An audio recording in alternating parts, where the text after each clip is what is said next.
Hello everyone. बेटा आज मैं आपको जो अकाउंटेंसी का आपका टर्म 1 का प्रैक्टिकल एग्ज़ाम होना है उसके कुछ सम्स करवाने लगी हूँ, एग्जांपल्स। आपको पता है कि ये जो आपका प्रैक्टिकल पेपर होगा ये आपकी जो एनालिसिस ऑफ फाइनेंशियल स्टेटमेंट्स वाली बुक है उसमें से होगा, और उसमें 2 मार्क्स का वाइवा होगा, 2 मार्क्स की फ़ाइल होगी और 6 मार्क्स का आपका रिटन पेपर होगा।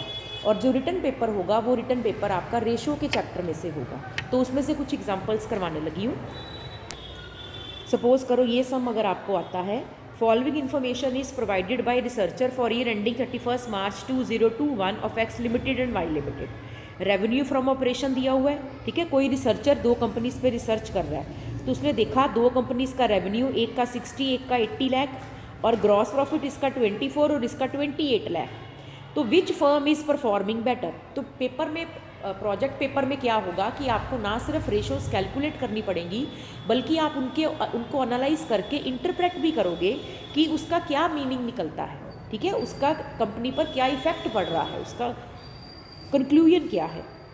तो कौन सी कंपनी बेटर परफॉर्म कर रही है आपने रीज़न देने हैं, ठीक है। अगर आप कहोगे एक्स तो उसका रीज़न क्यों, अगर आप कहोगे वाई ज़रा बेटर परफॉर्म कर रही है तो उसका रीज़न क्यों।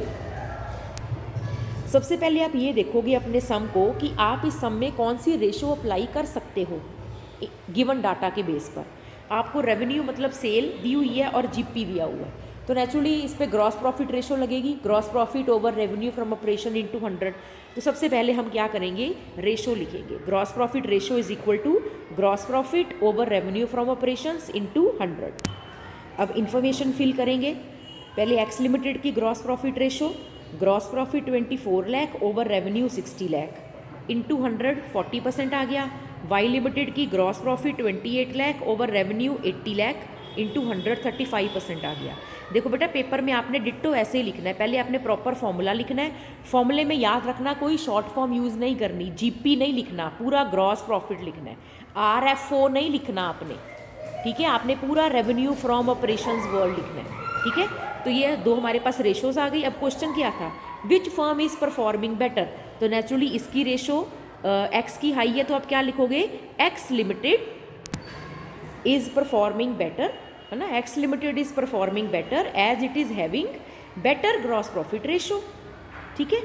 अब बस इतना याद रखना, जीपी एनपी ऐसे आरएफओ वर्ड्स यूज़ मत करना, कहीं कोई टीचर आपके नंबर ना काट ले, ये बात ध्यान रखना। अब नेक्स्ट क्वेश्चन है, Gaurav is dealing in electronic items and purchase 10 laptops at the rate of ₹25,000 each. Purchase किए हैं 25,000 का एक, यानी कि ये कॉस्ट प्राइस हो गया।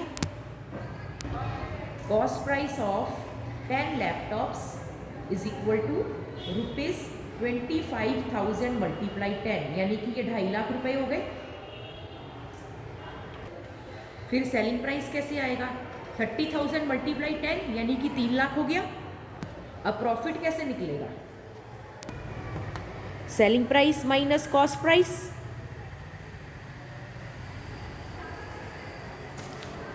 देखो लिखा था ना कि खरीदे है 25,000 का एक and sold all the laptops at 30,000 each, ठीक है।